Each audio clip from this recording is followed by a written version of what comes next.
Welcome to Staying Connected, a podcast where I talk to people about their stories with VEDS, Marfan, Loeys-Dietz, and related vascular and aortic connective tissue conditions.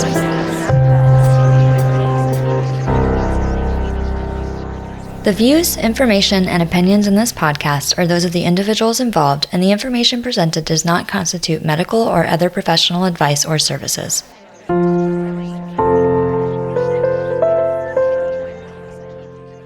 Hey everyone! Today we're going to hear from Kevin Kroeker, who is joining to share his story with Loeys-Dietz syndrome. Kevin is now in his 50s and was just diagnosed a few years ago after a spontaneous coronary artery dissection, or SCAD. If you like this show and want to help our communities raise awareness of these conditions, consider joining my Patreon.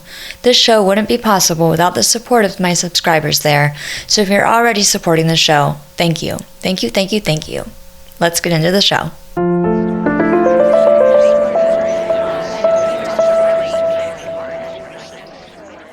Hey Kevin, thank you so much for joining the show to talk about your story with Loeys-Dietz syndrome. Do you want to go ahead and introduce yourself to anybody that doesn't know you yet? Yes. So I'm Kevin Kroeker. I was diagnosed with Loeys-Dietz in 2018.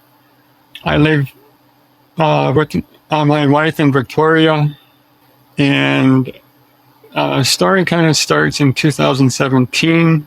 It was late August, and all of a sudden I started having a heart attack, and that was totally out of the blue, because there was really no kind of warning signs or anything like that. And that evening I had to do one of the hardest things that I've ever had to do in my life, and that was to ask my wife Jenna if she could call 911 because I was having a heart attack. And I honestly never want to have to do that ever again. We lived in an apartment building, and it's one thing to hear the first responders coming where it's like a fire truck and they're coming because the fire alarm's going off. It's a totally different kind of experience when you can hear the ambulance coming and you know it's coming for you. Yeah. That was a totally different kind of experience. How old were you when this happened? I was 40, almost 48. Almost 48. Yeah.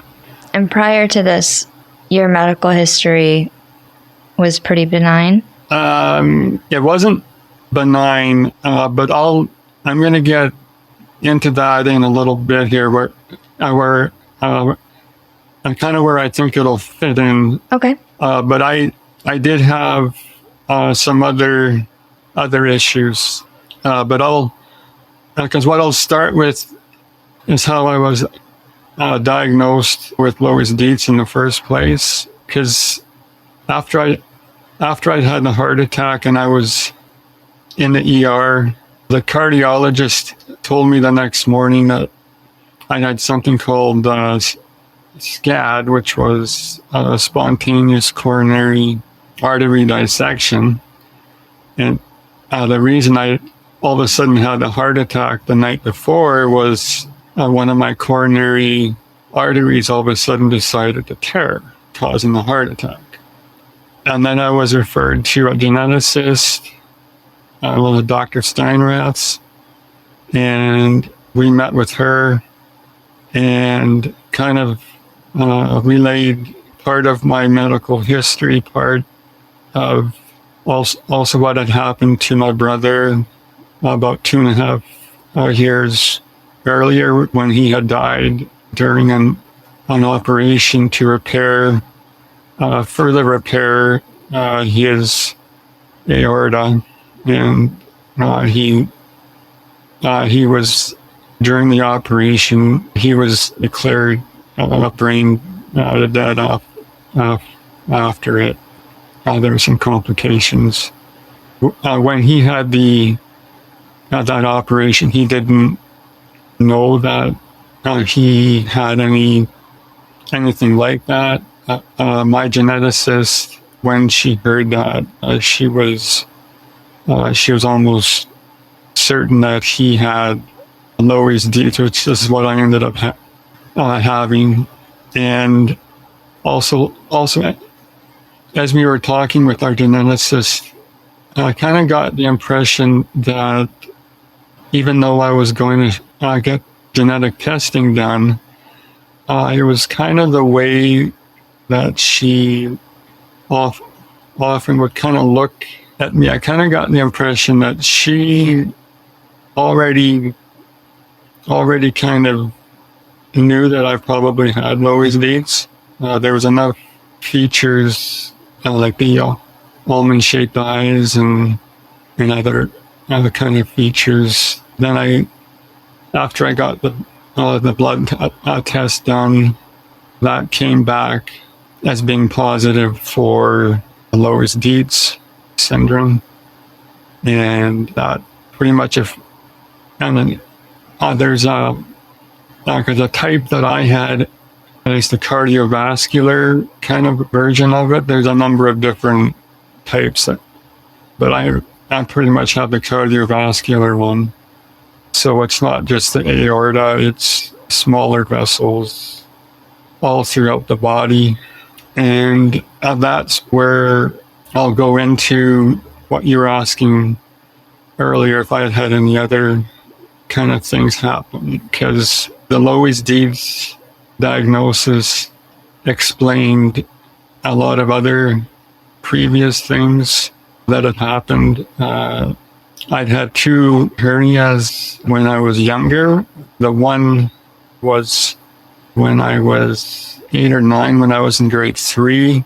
And the other one was, I'm not exactly sure how old I was, but my mom basically said I was a baby. So it's kind of odd for a baby to get a hernia. Like that doesn't seem like a normal thing to me, but yeah, for sure. But it also helped explain that around 20 so years ago, I ended up I was working at the Calgary Zoo at the time in the summer, and I was getting things kind of sorted out for when I was gonna start the nursing program, and I was taking one of the CPR classes, and I was totally fine when I was doing that. And then when I came back to my apartment, it was the weirdest thing that I can still remember vividly. I put my hand on the doorknob to open the door, and I got an instant headache. And I thought, well, that's kind of odd. Like I'm used to getting headaches often, but I never had one where 1 second I didn't have a headache, the next second it was like a bad headache. Mm-hmm. And that carried on for over a week, nonstop. Like I could take Tylenol all day long and it wouldn't do anything. And then after I'd had that going on, like I wasn't that great. And then my brother came to check on me, and I wasn't doing well at all. And he took me to the ER at the Rocket View in Calgary. And my doctor, he scheduled an MRI. And when he was looking at the results of that, one of the neurologists in the hospital happened to be with him at the same time. And he looked at my results, and then all of a sudden, in the span of about a couple of hours after that, I was being transported to the ICU at the Foothills Hospital, and he basically told me there that the reason for my headaches was that one of my carotid arteries feeding blood to my brain was 90% blocked. Mm-hmm. And The reason for the headaches was one of my smaller blood vessels directly behind my eyes was trying to compensate as well as it could, because it was behind the eyes. It was putting pressure on that eye, which was causing the headaches that went on for that whole week. So then I ended up in the stroke rehab unit for about 4 or 5 days or so. And you were how old? I would have been, at that point, in my early 30s, maybe like 32 or so. And at that time, did they have any kind of suspicion of why you had that happen to you? Well, did they look into that? After I was discharged, someone was looking into see if it was Marfan's, because that was the only thing on their radar at that time, because Loeys-Dietz wasn't discovered until like 2005, and this was about 3 years or so before that. The results of that was negative. So I was basically in the dark at that point. I didn't exactly know what was actually going on. The only thing was, from that point on, I've been taking a low-dose aspirin every day since then. But then that wasn't until all this other stuff happened over 20 years later that I finally figured out, because it explained all of those issues, because it was smaller vessels. So then I've been getting like MRIs once a year pretty much, and that pretty much scans my whole aorta from the top all the way down, and I'll make sure that things aren't kind of progressing. And then I also have a scan done on my head as well, because I have like a tiny little like aneurysm in there, and they're keeping track of that too. So yeah, I'd love to know what you were told about Loeys-Dietz syndrome when you were given that diagnosis a few years ago, and what it felt like for you.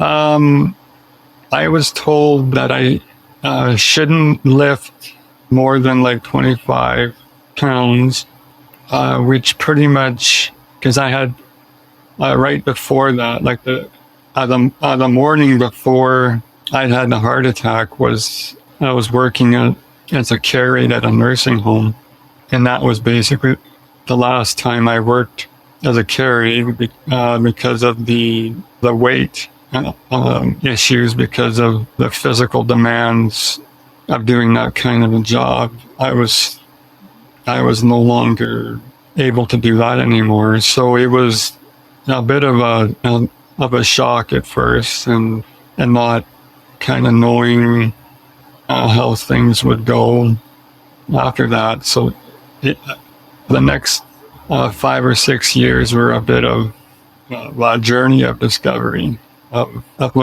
learning as much as we could about Loeys-Dietz, and getting support from people. And a couple of years ago, there was like in the middle of the pandemic, there was a virtual walk thing that was done through the Marfan Foundation in the States, and I was made the team leader for the Loeys-Dietz group, and so that was kind of neat. And there was all kinds of support from that. Like, I was basically told, if you ever need anything, like, we're here for you.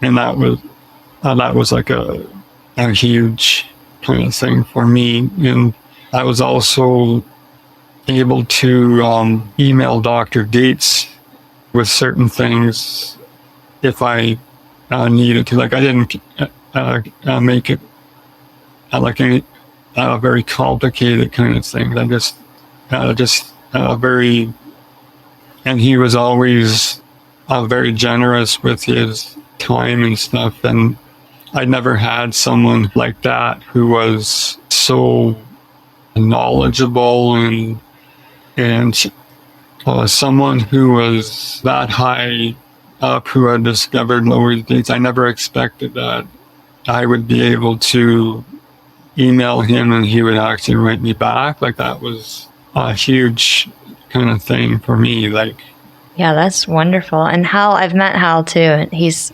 fantastic. Yeah, I'm so glad you got that support. Yeah, so that's been a big part of getting through this the past years. Plus, I've also had a great cardiologist, Dr. Franco, over in Victoria here, and getting all the MRI scans arranged. Because in Canada, that's a whole different system than in the States. Like you need like to have an actual kind of diagnosis so that you can justify having all of these yearly kind of MRIs. So that after it was confirmed that I had Loeys-Dietz, then it was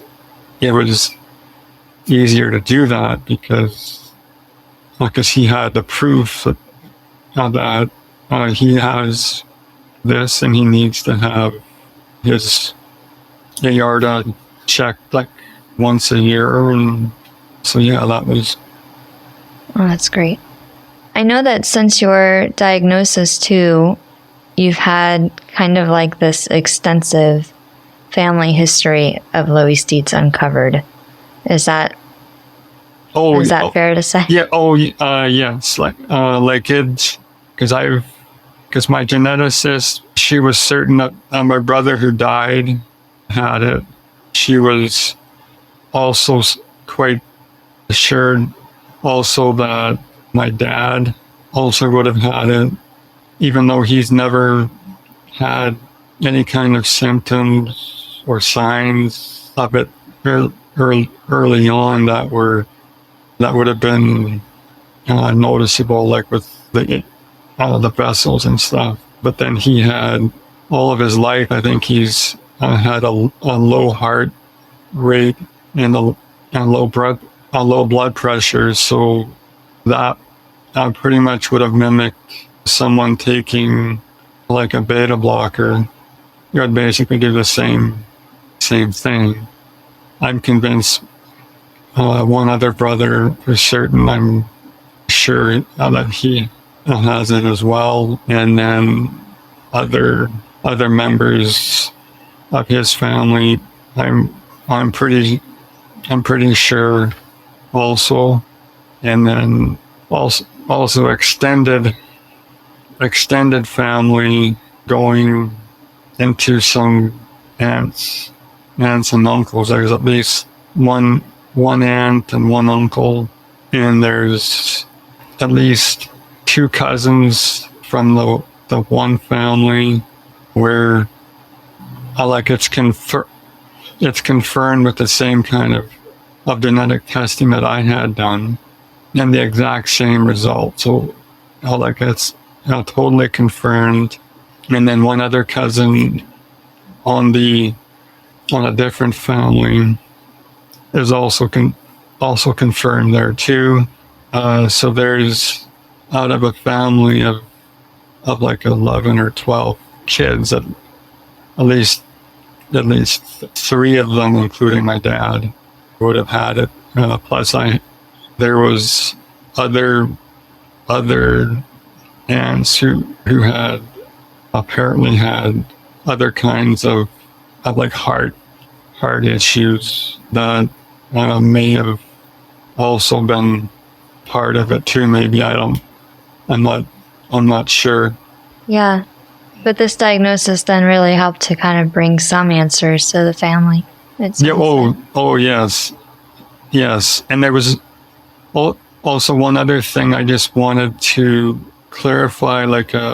There's often a misconception that Loeys-Dietz and Marfan's only affects taller people, which isn't always the case. There are some people who have Marfans who are shorter, and also the same thing applies with Loeys-Dietz, because my one cousin who is confirmed is a lot shorter than I am, and still has Loeys-Dietz. So, if you're a shorter person, don't just assume that it's not possible that you have Loeys-Dietz, because especially if it's something that's within your family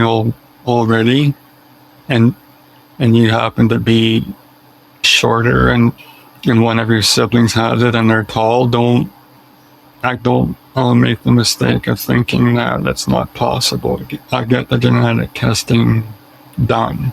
Yeah, that's such a great reminder too, in general, that for Loeys-Dietz and for Marfan and for VEDS too, there are signs and symptoms that they say could point to it, but not everybody has every single feature.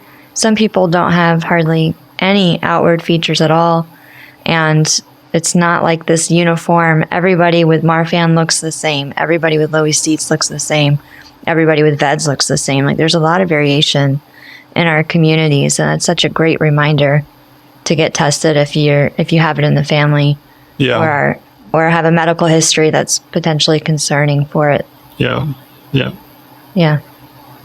What is it like? I know you're in your 50s now. What is it like being in your 50s with Loeys-Dietz? Well, I kind of view it like where knowledge is power, where the more you know about it, and the more you are able to get support through either Facebook groups or whatever happens to be out there. That has made it a lot easier. Just knowing what to expect, knowing that I'm getting the necessary scans done. I'm a huge Star Trek fan, so I kind of consider them like those tricorder, that kind of scans that you do on Star Trek. I kind of think of it that way, that I'm being kind of scanned like that, because I know some people get claustrophobic in the MRIs. I just try to kind of visualize myself being somewhere else, and so it's not really a big deal for me. But yeah, it's knowing that also having the support of my wife has been absolutely fantastic. That's wonderful. I'm very interested in your experience with Loeys-Dietz and the medical system, or any medical providers or anything like that, or lack of knowledge. Have you encountered any lack of knowledge about Loeys-Dietz, or is there anything that you'd want medical professionals to know based on your experiences? Anything like that has come up since your diagnosis? I've been really fortunate. Dr. Franco he's been fantastic as a cardiologist. I think I was the first patient he ever had who had Loeys-Dietz. So I think he himself was probably a bit on a learning curve himself, which he has done well.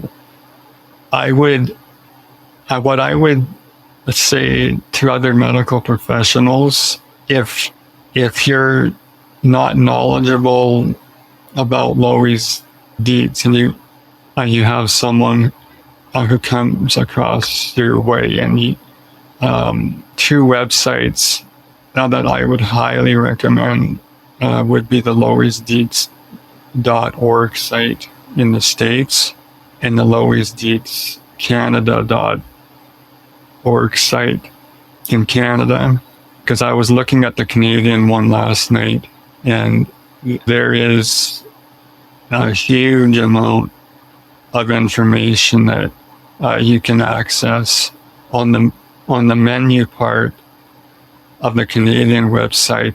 There's a clinicians thing, and it gives you links to so many different things that you can access information on. Like it gives you the current guidelines for when you need to intervene surgically with the aorta, or there's like a head to toe kind of thing that shows you all of the different things that can go on in someone's body. It gives you so many different things that you could learn more about Loeys-Dietz so you can properly treat the patient. And the American site has pretty much the same kind of information on it. It's organized a little bit differently, but it's pretty much provides the same amount of information. And the best part of the American one is that how Dietz is all over the place. I'll put a link to those in the episode show notes too. Okay. So if you're listening to this right now and you're like, I didn't catch those URLs, check out the episode show notes, and I will put them in there for sure. Another question for you I have is, if somebody's listening to this show and listening to you share your experience with Loeys-Dietz, and they either think that they have Loeys-Dietz or were just diagnosed with it and trying to kind of navigate those first few years of getting through that diagnosis period, what kind of advice would you give somebody? I would say, and some people might think of this as a cliche, but I think it would be important to take it like one day at a time. Like try not to get overwhelmed by it. And like I said earlier, knowledge is power, and the more you know about it, I think the less freaky it becomes. And just talk to other people that you know, and there's numerous support kind of groups that you can join where like everyone in the group has Loeys-Dietz or Marfans or VEDS, and you can share your stories with them and get their support, and that can make a huge difference. Yeah, that's what I would. Yeah. That's great advice, and I'll put a link to those support groups, or at least the websites where you can find those support groups, in the episode show notes as well. I'm so glad you mentioned them. Like, I 100% stand behind everything you said, and the value of talking to somebody else with a condition that you have or something like it, I think can really, really help when you're really going through it. Mm-hmm. Especially at first. I mean, you read all this crazy stuff on the internet, and then, there's a different picture than when you talk to a person. And I think it's so important to get that perspective. Yeah. And build those relationships. Well, thank you so much for coming on and sharing your experience with Loeys-Dietz. It's been a pleasure, Katie. And I also wanted to mention that my wife is a huge fan of your show and a regular listener. Thank you. Thank you so much for listening. What was her name? Her name's Dana. Hi, Jenna. Thank you so much for listening. I really appreciate it.